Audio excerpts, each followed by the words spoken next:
ជីវិតសាមញ្ញតាមយាយយាយតាស្រុកចិនបងប្អូនអើយតាមជីវភាពស្រុកស្រែតាមជនបទវាថាគ្មានក្តីសុខមែនតែននឹកឃើញការខ្ញុំតម្លើងមកចិនដំបងម៉ែក្មេកខ្ញុំសួរគាត់ថាមិនបានគាត់អត់នៅអ៊ីស្រុកអញ្ចឹងមិនបានឡើងមកនៅក្រុងអញ្ចឹងតាមពិតតែខ្ញុំចង់ទៅនៅអ៊ីស្រុកស្រស់ស្រាយជាងអីអញ្ចឹងបងប្អូនគាត់ថាដោយសារគាត់ឈប់ព្រោះនៅហើយគាត់មកនៅក្រុងយូរឆ្នាំដែរហើយណាមួយផ្ទះនៅអ៊ីស្រុកហ្នឹងអត់មានមនុស្សនៅទេដោយសារប៉ាក្មេកខ្ញុំហើយគាត់អីហ្នឹងឡើងមកធ្វើការនៅក្រុងអញ្ចឹងណាហើយប្តីខ្ញុំអីគាត់ត្រូវរៀនត្រូវធ្វើការពេលអញ្ចឹងទៅគាត់ទិញផ្ទះនៅអ៊ីក្រុងមួយទៀតទៅនៅអ៊ីក្រុងទាំងអស់គ្នាជុំគ្នាហ្មងទៅនិយាយថាខ្ញុំដំបងខ្ញុំអត់ចង់នៅក្រុងទេបងប្អូនខ្ញុំគឺឃើញថានៅតាមស្រុកស្រែជនបទអញ្ចេះស្រស់ស្រាយមែនតើមើលខែផ្លែឈើអីអញ្ចឹងគឺពួកគាត់ដាំបន្លែតំណាំហូបជុំវិញផ្ទះហ្មងយាយចាស់ស្រុកចិនវាថាអត់ចេះខ្ជិលទេបងប្អូនអើយម្ដងវាថាអ៊ំពូមីងខាងប្តីខ្ញុំហើយទៅបេះផ្លែឈើតំណាំតែគាត់ដាំជុំវិញផ្ទះមានបន្លែប្លុកអីនឹងខែក្តៅតាមខែក្តៅខែត្រជាក់តាមខែត្រជាក់អីចឹងទៅអត់ចេះចិត្តអាក្រក់ទេបងប្អូនអើយបងប្អូនខាងប្តីរបស់ខ្ញុំនេះហ៎ឲ្យតែថាមានកូនចៅបងប្អូនចុះទៅលេងអីចឹងហៅនាំយើងទៅបេះជុំវិញផ្ទះគាត់នឹងហើយថាគាត់សេចក្តីសុខមែនតែនគាត់អត់ចង់ឡើងមកនៅក្រុងជុំកូនគាត់ទេគាត់ថានៅជាមួយយាយតាគាត់សុខសប្បាយជាងគេថាត្រូវការដាំតំណាំអីហូបជុំគ្នានិយាយទៅទិញតែសាច់គេទេហើយសាច់ខ្លះដូចជាសាច់មាន់សាច់ទាអីហ្នឹងអត់ទាំងទិញផងបងប្អូនអើយគាត់ចិញ្ចឹមខ្លួនឯងហូបខ្លួនឯងអញ្ចឹងណាហើយនិយាយថាស្រុកចិននេះបងប្អូនអើយតាមតំបន់ដែរតំបន់ខ្ញុំនៅនេះភាគច្រើនចាស់គាត់អត់ចេះខ្ជិលទ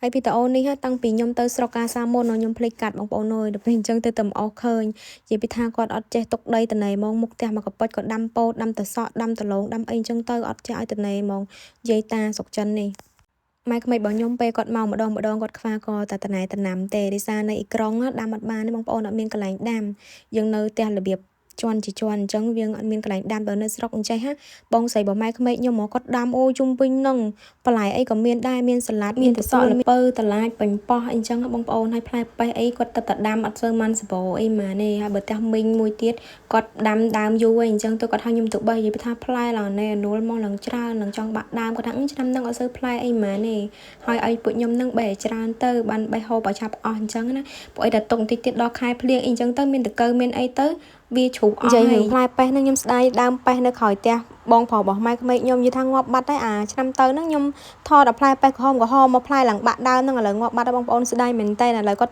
់ដាំថ្មីទៀតទេនិយាយពីថាផ្លែ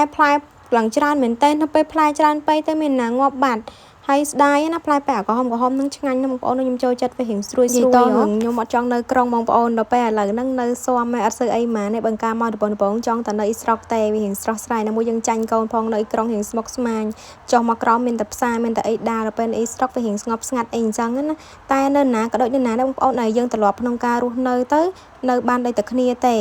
ការរស់នៅក្រុងហើយការរស់នៅស្រុកហ្នឹងប្រហែលតែគ្នាបងប្អូនគ្រាន់ថានៅយើងនៅក្រុងទៅសម្រាប់អ្នកគាត់ធ្វើការធ្វើអីអញ្ចឹងស្រួលរកការងារធ្វើហើយអត់សូវអបសុកពេលយប់ឡើងយើងឃ្លានអីអញ្ចឹងយើងបាច់ចុះមកទិញទេយើងកំងមកគេដឹកយកមកឲ្យដល់មុខបន្ទប់ហ្មងតែបើយើងនៅស្រុករៀងស្ងាត់ពេលយប់អីអញ្ចឹងបើយើងចង់ហូបអីអញ្ចឹងតើយើងចេញទៅក្រៅទិញខ្លួនឯងអីអញ្ចឹងបងប្អូនហើយនិយាយពីតំណាំនៅជុំវិញផ្ទះគាត់តែពាំងបាយជូរគាត់ទៅដាំមកបងប្អូនហើយមន់ទីអីហ្នឹងគាត់ចិញ្ចឹមយកពងហូបខ្លួនឯងដើមសេរីដើមប៉មអីហ្នឹងគាត់តំដាំបដាបងប្អូនអើយវាថាតំណាំជុំវិញគាត់ហ្នឹងហើយវាថាសបោមែនតែនផ្ទះគាត់ហ្នឹងអត់ចេះខ្ជិលតែយាយត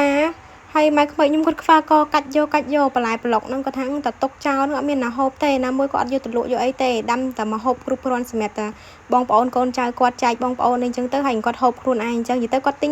ញតែសាច់ជ្រូកសាច់អីទេតែបើថាជាប្រភេទសាច់មាន់ពងមាន់សាច់ទាអីអញ្ចឹងគឺគាត់កាប់ហូបខ្លួនឯងបងប្អូនពួកគាត់ស្រុកចិនគឺចាស់ភាគច្រើនគឺអញ្ចឹងអត់សូវចំណាយអីលើម៉ែក្មេកខ្ញុំប្រាប់ដែរថាចាស់អាយុចាប់ពី60ឆ្នាំឡើងទៅមានប្រាក់ខែពីរដ្ឋគាត់ជួយចិញ្ចឹមអីខ្លះអញ្ចឹងក៏អត់សូវមានបន្ទុកលើកូនចៅម៉ានេះនិយាយទៅចាស់ស្រុកចិនក៏អត់សូវពឹងពាក់ថាពឹងផ្អែកលើកូនប្រុសកូនស្រីអត់ទេគឺគាត់ពឹងផ្អែកលើខ្លួនឯងមានតែគាត់ហ្នឹងជួយកូនចៅវិញបងប្អូននិយាយថាខំប្រឹងរាល់ថ្ងៃតាំងពីក្មេងរហូតដល់ចាស់ហ្នឹងគឺដើម្បីតែកូនគ្រប់បែបយ៉ាងហ្មងអត់សូវខ្វល់ពីខ្លួនឯងអីម៉ានេះតែដល់ពេលពួកគាត់ចាស់ទៅគឺពួកគាត់អត់មានថាចាំតកូនចិញ្ចឹមអីអត់ទេខំប្រឹងដាំដំណាំធ្វើបកាអីជុំវិញផ្ទះខ្លួនឯងនឹងធ្វើហូបចុកធ្វើម្ហូបអីខ្លួនឯងអត់មានចាំបាច់ឲ្យអ្នកណាបរើគាត់ទេនិយាយទៅចាស់ស្រុកចិនភាគច្រើនគឺអញ្ចឹងបងប្អូនរបស់ខ្ញុំនៅនេះតើតថាគាត់ធ្វើអីឡើងកើតដេកលើខែហ្មងបានគាត់តម្លាក់ដៃឲ្យកូនចៅមើលថែគាត់វិញនិយាយទៅទំនៀមទម្លាប់របស់គេមិនដឹងឬក៏មិនបងប្អូនគាត់ថាចាស់គេអត់ខ្ជិលទេបងប្អូនគេអាសា